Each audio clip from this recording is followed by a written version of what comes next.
आई गपचूपपणे तुमच्या लाडक्या मुलीला सांगा की आपल्या मुलाला येऊन घेऊन जा. नाहीतर त्यांच्या मुलाच्या खाण्यापिण्याचं, शाळेचा डबा व इतर सर्व जबाबदारी तुमची तुम्हीच बघा. माझ्याने आता हे सर्व होणार नाही. मी तुमची आणि तुमच्या मुलीची मोलकरीण नाही. मी तर परक्या घरातून आली आहे. आजपर्यंत जितकं शक्य होतं तितकं केलं. आता माझ्याकडून अपेक्षा ठेवू नका. असं अगदी रागाने म्हणत सारिका आपल्या खोलीत निघून गेली. मालतीताई आपल्या सुनेचा राग पाहून आश्चर्यचकित झाल्या, कारण अचानक सुनेला काय झालं असावं. कारण ती तर यापूर्वी अशी वागत नव्हती. ती कधीच इतक्या मोठ्या आवाजात बोललीही नव्हती. मग आज सुनेकडून इतके कडवट शब्द का ऐकावे लागत आहेत? मालतीताई सुनेवर ओरडत तिच्या खोलीत गेल्या आणि म्हणाल्या, सुनबाई, तुला काय वाटतं? मी तुझ्या भरोशावर माझ्या मुलीच्या मुलाला इथे आणलं आहे, तर ते पूर्णपणे चुकीचं आहे. तुला काय वाटतं की जर तू त्याला डब्बा दिला नाहीस तर मी देऊ शकणार नाही का? मी सुद्धा अगदी व्यवस्थित स्वयंपाक बनवून त्याला डब्बा देऊ शकते. लक्षात ठेव, उद्या जेव्हा तुला मुलं होतील आणि जर कोणी तुझ्या मुलासोबत असं करेल, तर तुला काय वाटेल? तुला माझ्या नातवासोबत असं वागताना लाज वाटली नाही का? आई, मी खूप केलं. लाज वाटण्या इतकं तर मलाही कळतं. या लाजेला घाबरूनच मी आजपर्यंत तुमच्या गोष्टी ऐकत आली आणि बघितलं सुद्धा की त्याचा परिणाम काय होतो ते. आता मी माझ्या हिशोबाने राहीन. मी परक्या घरची आहे ना, त्यामुळेच. आता मालतीताई तरी कुठे मागे हटणार होत्या. त्या सुद्धा रागाने अगदी तणतणत स्वतःच्या खोलीत जाऊन बसल्या आणि संध्याकाळी आपल्या मुलाची वाट पाहू लागल्या. संध्याकाळी जेव्हा अशोक ऑफिसवरून घरी आला, तेव्हा मालतीताईंनी रडून रडून अशोकला घडलेली सर्व गोष्ट सांगितली. हे बघ बाळा, तुझी बहीण किती चिंतेत असते. तिचं कुटुंब किती मोठं आहे. ती आपल्या मुलावर लक्ष देऊ शकत नाही. यामुळे इतका मोठा त्याग करून तिने तिच्या 10 वर्षाच्या मुलाला इथे आपल्याकडे पाठवलं. म्हणजे त्याच्या शिक्षणात काही अडथळा येता कामा नये. पण तुझ्या बायकोने मात्र त्या लहान मुलाला सुद्धा सोडलं नाही. तिला त्या लहान निरागस मुलाचा सुद्धा त्रास होत आहे. आता तूच सांग बाळा, मी काय करू? मी कुठे जाऊ? असं म्हणत मालतीताई रडू लागल्या. आईचं असं रडणं पाहून अशोकला राग आला आणि तो रागाच्या भरात अगदी जोराने ओरडून सारिकाला बोलवू लागला. सारिका सुद्धा नवऱ्याचा आवाज ऐकताच मालतीताईंच्या खोलीत आली. सारिकाला पाहताच अशोक म्हणाला, अगं सारिका, आईजवळ बोलण्याची ही काय पद्धत आहे? तुला आईसोबत व्यवस्थित बोलता येत नाही का? तू सोहमला 2 वेळचं जेवण व्यवस्थित देऊ शकत नाहीस का? अरे अशोक, मी कसं प्रेम देऊ? कारण मी तर परक्या घरातून आली आहे. त्यावर मालतीताई म्हणाल्या, बघितलंस ना बाळा, हिने सकाळपासून एकच रट लावून ठेवला आहे की ती परक्या घरातून आली आहे. जर आम्ही याच गोष्टी आमच्या तोंडाने बोलल्या असत्या तर तिला खूप वाईट वाटलं असतं. आता स्वतःच्या तोंडून या गोष्टी बोलत आहे, त्यामुळे सर्व काही योग्य आहे. आई, तुम्ही काय बोललात आणि काय बोलला नाही ते तर राहू द्या. आणि अशोक, मी तर म्हणते की सोहमचा सांभाळ करण्यासाठी त्याला इथे माझ्या भरोशावर आणलं गेलं नाही, तर आईंच्या भरोशावर आणलं आहे. त्यामुळे आजपासून आईच त्याची काळजी घेतील. अगं सारिका, तुझं डोकं तर ठिकाण्यावर आहे ना? हे अचानक तुला काय झालं? तू अशा गोष्टी का करत आहेस? आता अशोक सारिकाला ओरडतच होता की इतक्यात अशोकची बहीण सीमा तिथे आली. मालतीताईंनी दुपारी सीमाला फोन करून बोलावलं होतं की सुनेला धडा शिकवण्यासाठी मला तुझी गरज आहे. सीमा येताच वहिनी सारिकावर भडकली. काय वहिनी, माझा इतका लहान मुलगा तुमच्यावर ओझं बनला आहे? तुम्ही त्याचा डबा बनवून देऊ शकत नाही का? बघितलं का दादा, जर आम्ही काही बोललो तर वहिनी म्हणते सोहम आईच्या भरोशावर आला आहे. तेव्हा सारिका रागाने म्हणाली, हो, आजपासून आईच त्याचा सांभाळ करतील. अशोक म्हणाला, अगं सारिका, तू काय बोलत आहेस? हे अचानक तुला काय झालं? दादा बघ ना जरा, मी काही बोलले तर वहिनीला असं वाटतं की ननंद इथे येऊन बोलते. आता माझं तर बाजूलाच ठेव, पण माझ्या मुलाचा पण हिला त्रास होत आहे, असं म्हणत सीमा रडू लागली. सारिका गपचूप आई आणि मुलीचं नाटक पाहत होती. दोघी मिळून अशोक समोर सारिकाची तक्रार करू लागल्या. दोघीही एक एक करून तिच्यातील उणिवा काढत राहिल्या आणि वरून हेही सांगितलं की सारिका त्या मुलावर आणि आपल्या नंदेवर जळते. तसंच सीमा रडत रडत म्हणाली, दादा, मला आता असं वाटतं की आता माझं माहेर राहिलेलं नाही. आता मी इथे कधीच येणार नाही. मी माझ्या मुलाला घेऊन जात आहे. माझं माहेर सोडण्याचं कारण सुद्धा वहिनीच आहे आणि तिच्यामुळेच मी माझं माहेर सोडत आहे. तितक्यात मालतीताई सुद्धा सोंग करत म्हणाल्या, चल बाळा, जर तू इथे येणार नाहीस तर मी या घरात एकटी राहून काय करू? दररोज मला सुनेच्या गोष्टी ऐकाव्या लागतील. मुलाला त्याच्या बायकोसोबत राहणं ही त्याची मजबुरी आहे. मला सुद्धा वृद्धाश्रमात सोडून दे. मी तिथेच राहीन. मला अशा घाणेरड्या वातावरणात राहायचं नाही. आई आणि बहिणीच्या अशा गोष्टी ऐकून अशोकला राग आला आणि तो सारिकाकडे रागाने बघत म्हणाला, "हे सर्व तू काय केलंस आज? तुझ्यामुळे घराचं वातावरण बिघडलं आहे आणि त्यामुळेच आई आणि ताई दोघीही घर सोडून जाण्यास तयार झाल्या आहेत. तुला हेच हवं होतं ना? तुला या घरात येऊन 1.5 वर्ष सुद्धा झालं नाही, तर घराची ही अशी अवस्था झाली आहे. घरातल्या सर्व लोकांच्या नाकात दम करून ठेवला आहेस. तू तुझ्या माहेरवरून हेच शिकून आलीस? तुझ्या आई वडिलांनी तुला हेच शिकवलं आहे का?" तेव्हा सारिका म्हणाली, "हे बघ अशोक, माझ्यापर्यंत ठीक आहे, पण माझ्या आई वडिलांपर्यंत जाण्याची काहीच गरज नाही. माझ्या आईने कसेही संस्कार दिले असले तरी तुझ्या आईपेक्षा तर चांगलेच आहेत. आणि तुझी आई आणि तुझी बहीण ज्या प्रकारे तुझ्यासमोर खोटे अश्रू ढाळत आहेत ना, तर त्यांचा माझ्यावर काहीच फरक पडणार नाही. मला इतकं तर नक्कीच समजलं आहे की जर मी या घरासाठी माझा जीव जरी दिला तरी कमीच आहे. आज पूर्ण 1 वर्ष मी सोहमला इथे ठेवून घेतलं. डिसेंबरची थंडी असो, एप्रिलचा उन्हाळा असो, मी सकाळी 5 वाजता उठून त्याच्यासाठी टिफिन बनवते, त्याचा नाश्ता बनवते व त्याची तयारी करून त्याला शाळेत पाठवते. मला जरी मुलं नसली तरी मी मुलाप्रमाणे त्याची काळजी घेते. शाळेतून आल्यानंतर त्याला गरम गरम जेवण देते. आईने तर कधी त्याला आपल्या हातात स्वतःच्या हाताने 1 ग्लास पाणी सुद्धा दिलं नसेल आणि आता त्याचीच परतफेड मला अशी मिळाली आहे.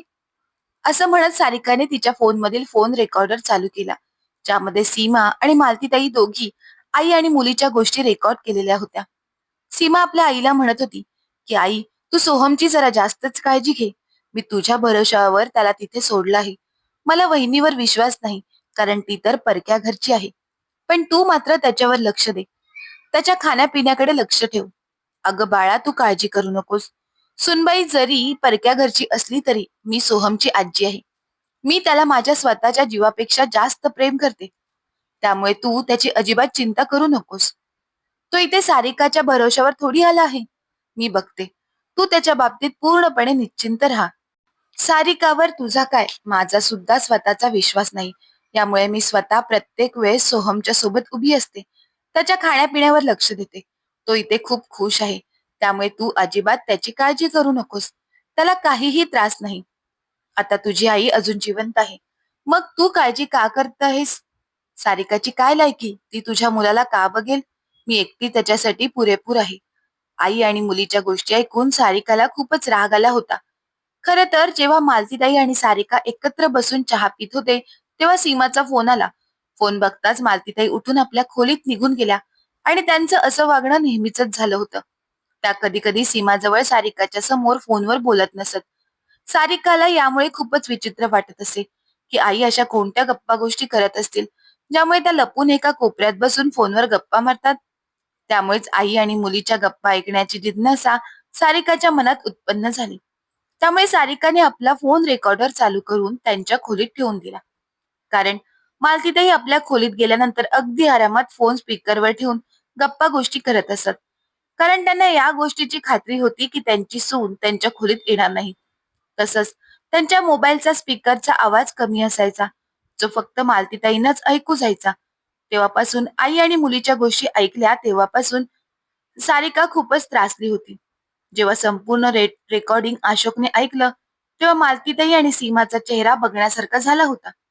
सारिका स्वतःच्या डोळ्यात पाणी आणत म्हणाली, "अशोक, तुला माहित आहे ना की पूर्ण 1 वर्षापासून सोहम इथे असताना सुद्धा वर्षातून 1 दिवसही असा झाला नसेल की मी सकाळी 5 वाजता उठून सोहमसाठी टिफिन बनवला नाही किंवा त्याच्यासाठी नाश्ता बनवला नाही. मी त्याचा नाश्ता झाल्याशिवाय त्याला शाळेत पाठवत नव्हती. इतकं करून सुद्धा मला हे सर्व बघायला मिळत आहे. तू तर 9 वाजता ऑफिसला जातोस. मग माझ्या मनात असतं तर मी 6 वाजता उठून आरामात अंघोळ वगैरे करून 7 वाजता किचनमध्ये जाऊन तुझी तयारी केली असती. पण मी असं केलं नाही. सोहमसाठी मी दररोज 5 वाजता उठते. मग ती कितीही थंडी असो किंवा कितीही उन्हाळा. घरातल्या कोणीही व्यक्तीने माझी पर्वा केली नाही. मी सोहमसाठी नेहमी सर्व बाबतीत पुढाकार घेत राहिली. पण त्या मोबदल्यात मला अशा सर्व गोष्टी ऐकाव्या लागत आहेत की मी परक्या घरातून आली आहे. आईने सोहमला साधं 1 ग्लास पाणी सुद्धा दिलं नसेल आणि वरून त्यांच्या अशा गोष्टी ऐकून घ्या. सीमाताई स्वतः त्यांच्या सासरी 5 वाजता उठायला घाबरतात की जर त्या सोहमसाठी डब्बा चहा नाश्ता बनवायला उठल्या तर त्यांना त्यांच्या जावेच्या मुलासाठी सुद्धा या सर्व गोष्टी कराव्या लागतील, ज्यामुळे त्यांनी सोहमला इथे पाठवून दिलं. पण इथे सुद्धा त्यांना कोणावरही विश्वास नाही. स्वतःच्या घरात तर इतकी भांडणं करतात, पण माहेरच्या घरातील शांतता सुद्धा त्यांना सहन होत नाही. आता मला सांग, की गेल्या वर्ष 2 वर्षात ना दिवस पाहिला न रात्र पाहिली.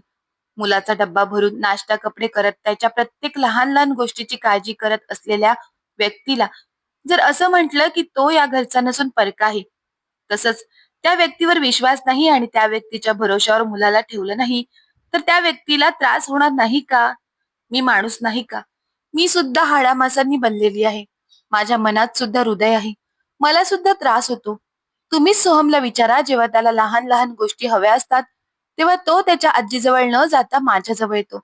आणि तरी सुद्धा आई आणि मुलीच्या नजरेत मी परकी आहे आणि दुसऱ्या घरातून आली आहे. जर यांचाच माझ्यावर काही विश्वास नाही, तर मला सुद्धा यांच्यासाठी आता काही करायचं नाही. जर हेच मी इतर कोणत्या दुसऱ्या मुलासाठी केलं असतं, तर त्याने सुद्धा माझे उपकार मानले असते. पण या लोकांसाठी काहीही केलं तरी किंवा आपला जीव दिला तरी या लोकांच्या नजरेत मी कधीच चांगली व्यक्ती होऊ शकणार नाही. मी नेहमी परकी म्हणून संबोधली जाईल. आईंनी सोहमला त्यांच्या भरोश्यावर ठेवलं आहे, तर त्या स्वतः 5 वाजता उठून त्याची तयारी करतील. त्याला शाळेत पाठवण्याची तयारी करतील. मी आत्तापासून सोहमच्या जबाबदारीतून बाहेर पडते. आता बघते, की सोहमची आजी कशा प्रकारे त्याला सांभाळेल. सुनेच्या तोंडून इतकं ऐकताच मालतीताईंचा तर तोंडच बंद झालं. त्या घाबरल्या, की जर सारिकाने खरंच सोहमचा डब्बा बनवला नाही, तर सकाळी सकाळी मलाच उठावं लागेल. पण मला तर इतकी कामं कुठे होतात. आता तर त्या पूर्णपणे स्वतःच्याच जाळ्यात अडकल्या होत्या. मालतीताईंना काय करावं आणि काय करू नये हे काहीच कळत नव्हतं. कारण इतक्या सकाळी 5 वाजता उठून डबा बनवण्याची त्यांना सवयच नव्हती. आणि त्यांना चांगल्या प्रकारे ठाऊक होतं, की इतकी धावपळ त्यांच्याकडून होणार नाही. वरून त्यांनाही हेही माहित होतं, की सकाळी सुनेची खूपच धावपळ असते.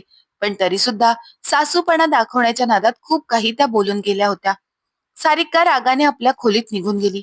सारिकाच्या गोष्टी ऐकून, तसंच आई आणि मुलीचं रेकॉर्डिंग ऐकून अशोक सुद्धा मालतीताईंना म्हणाला, की आई, हे सर्व काय आहे? तुम्ही तुमच्या सवयी कधीच बदलणार नाही. सर्व केलेल्यावर तुम्ही दोघांनी पाणी फेरलं. सर्व काही केलं तुम्ही दोघींनी आणि मी मात्र बिचाऱ्या सारिकाला दोष देत राहिलो. जर तिने तुम्हा दोघांचं रेकॉर्डिंग केलं नसतं, तर आतापर्यंत मी तिला काय काय बोलून गेलो असतो कुणास ठाऊक. तेव्हा मालतीताई आपल्या मुलाजवळ आल्या आणि म्हणाल्या, बाळा, तुला आमच्या गोष्टी ऐकू आल्या, पण तुझ्या बायकोच्या गोष्टी ऐकू गेल्या नाहीत. अगं आई, पण ती काय असं बोलून गेली? जे काही बोलली ते योग्यच होतं. आई, जेव्हा तू सोहमला तुझ्या भरोश्यावर ठेवलं असतंस, तूच सर्व काही त्याचं केलं असतंस आणि सारिकाने काही केलं नसतं तर तू योग्य असतीस. त्यामुळे आता तूच त्याचं सर्व कर, असं म्हणत सोहम सुद्धा रागाने तिथून निघून गेला. आता मालतीताई एकदम एकट्या पडल्या होत्या. सोहमची जबाबदारी त्यांच्यासाठी खूप मोठी जबाबदारी वाटू लागली. कारण इतकी धावपळ करण्याची त्यांची तयारी तर नव्हतीच. वरून त्यांचं वय सुद्धा झालं होतं. सीमा गपचूपपणे तिच्या आईला बघू लागली. तिला सुद्धा आता काय करावं हे कळत नव्हतं. शेवटी सीमा म्हणाली, आई, आता काय होणार? यामुळे सोहमची शाळा सुद्धा सुटेल आणि तो न खाता पिता डब्बा न घेता गेला तर? तेव्हा मालतीताई मुलीला मध्येच थांबत म्हणाल्या, बाळा, आता सारिका तर याच्यासाठी काहीच करणार नाही आणि तुला तर माहित आहे, की इतक्या लवकर उठून माझ्याकडून काम होणार नाही. मुली, आता एकच मार्ग उरला आहे, की तू सोहमला तुझ्यासोबत घेऊन जा. अगं पण तुला तर माझ्या सासरची परिस्थिती माहित आहे. मालतीताई म्हणाल्या, अगं बाळा, मला सर्व काही माहित आहे, पण आता मी काय करू शकते? आता तुलाच तुझ्या मुलाला सांभाळावं लागेल. आईचं असं म्हणणं ऐकून मनात नसताना सुद्धा मजबुरीने सीमा सोहमला घेऊन गपचूप तिथून निघून गेली. सीमा मनातल्या मनात स्वतःलाच कोसत राहिली, की ज्या क्षणी ती तिच्या आईसोबत वहिनीची तक्रार करत होती, खास करून त्या गोष्टी ज्या वहिनीने ऐकल्या होत्या, जर त्याच गोष्टी कदाचित तिने वहिनीवर विश्वास ठेवून केल्या असत्या, तर कदाचित आज हा दिवस बघायला मिळाला नसता. ज्या कामाच्या भीतीने तिने सोहमला माहेरी सोडलं होतं, शेवटी स्वतःच अविश्वासाने परत आणून तिला तिथेच उभं केलं. तर मित्रांनो, कधी कधी आपण एखाद्या गोष्टीपासून लांब पळण्याचा प्रयत्न करतो. पण जर त्या गोष्टी आपल्या नशिबात असल्या तर त्या करण्याशिवाय आपल्याला दुसरा काहीच पर्याय उरत नाही. नंदेने कामाच्या भीतीने स्वतःच्या मुलाला माहेरी नेऊन ठेवलं होतं. पण स्वतःच्याच वाईट गुन्ह्यामुळे तिला स्वतःला स्वतःच्या मुलाला परत आणावं लागलं. आणि आता तिला तिची कामं करावीच लागणार होती. कारण दुसरा कसलाच पर्याय तिच्या समोर नव्हता. तर मित्रांनो, सारिकाने जो काही निर्णय घेतला तो योग्य होता का? कमेंट करून नक्की सांगा. अजूनपर्यंत आमच्या चॅनलला सबस्क्राईब केलं नसेल तर मात्र सबस्क्राईब जरूर करा. परत भेटू अशाच नवीन कथांसोबत. धन्यवाद.